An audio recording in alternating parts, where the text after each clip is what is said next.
Well, Australians woke up to the shock move by Facebook on Thursday that it had shut down local news in Australia.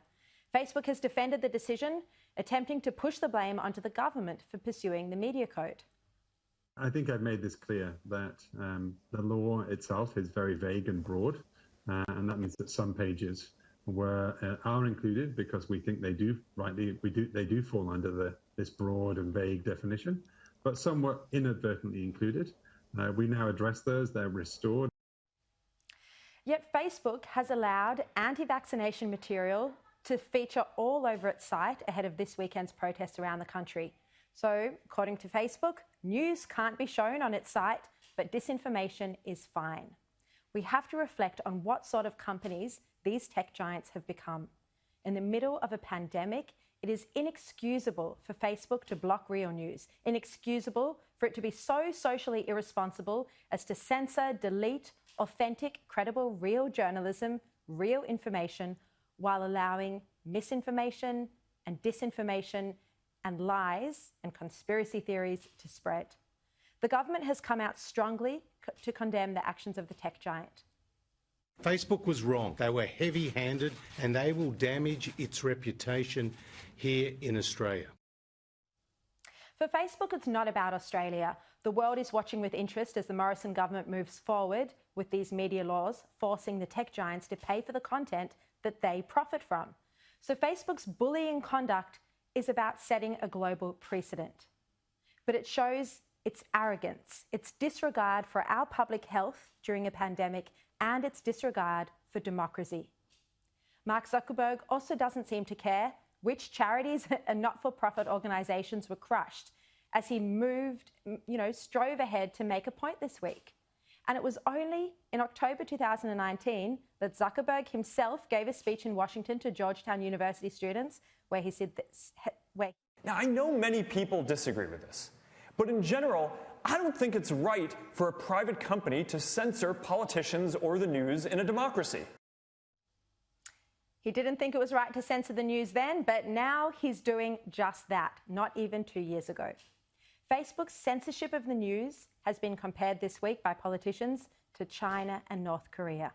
And those comparisons are correct. Facebook's conduct is directly on par with authoritarian dictators. People don't necessarily go to Facebook to read the news, but that's how many Australians get their news. And they've got into the habit of doing so. And taking news off this platform while allowing disinformation to spread is extremely dangerous. Let's bring in my political panel now. Labor MP Matt Thistlethwaite and Liberal Senator Andrew Bragg. Thank you both so much for your time. Let's kick off with this topic. Matt, how much of this situation with Facebook, how much do you blame the government for this? Well, I certainly think that Facebook's gone a bit overboard.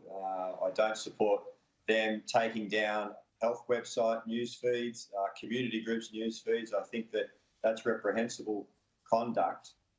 But at the end of the day, it's up to the government to try and fix this, because last week, Shari, before the News Media Bargaining Code was passed by the Parliament, the government said that the negotiations with the large tech companies were going well and that they would get an outcome. But today, on Thursday, we saw that wasn't the case. So the government needs to explain just how they messed up these negotiations and, more importantly, how they're going to fix them, because a lot of community groups in particular do rely on Facebook and other social media platforms to get information out there in the wider community. So I think the government really needs to explain to the Parliament this week how they're going to fix the mess. Andrew Bragg, what is the government going to do now to fix this? Anything? Well, Shari, in taking away real news, Facebook has become the home of fake news and cat photos.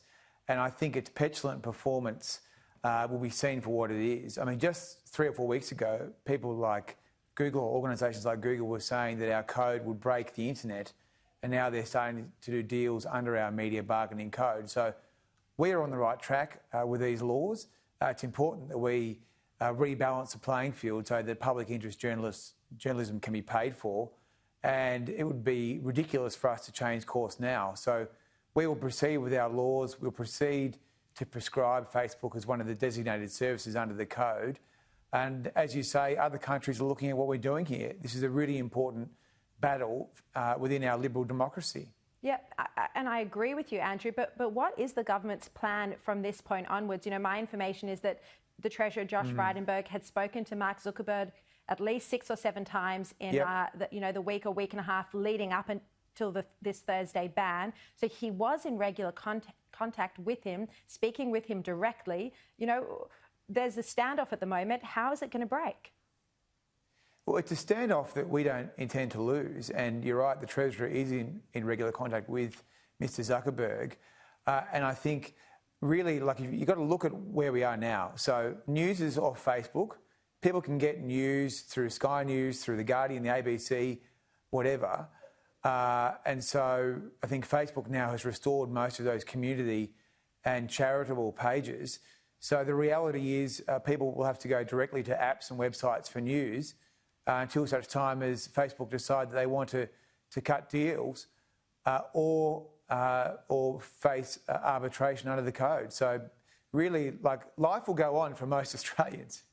So, Matt, what do you think of this? Do you think the government should plough ahead, legislate the code, and if Facebook doesn't want to, play in the Australian market, then so be it? Should that be the attitude?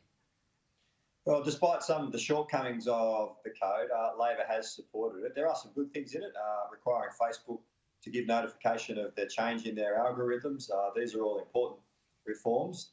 But we weren't involved in the negotiation. The Labor Party wasn't involved in the negotiations. That's been handled solely by the government. And we were asking a lot of questions in the lead up to last week, particularly about the amendments that were moved by the government in the Parliament at the last minute. And at the end of the day, Shari, Facebook did warn on 2 occasions. They said on 2 occasions in writing that if the government proceeded with this, that they would withdraw news feeds. Now, we've supported this code, but a lot of it was based on the fact that the government was saying, don't worry, we're confident of getting an outcome. The negotiations are going well.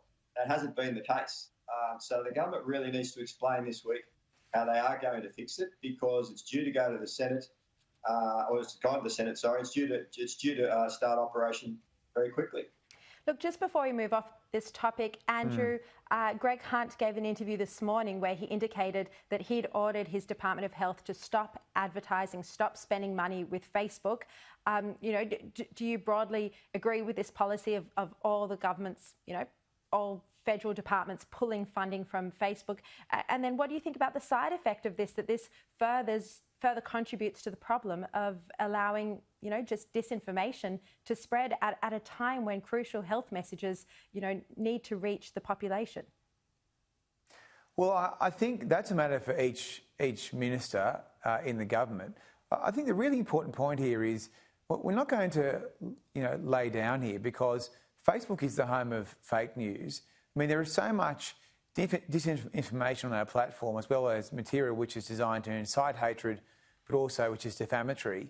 Facebook's done nothing to try and clean that up, and they resist being called a publisher, whereas they've now started to turn people off their platforms, whether it be Donald Trump or other people like Craig Kelly.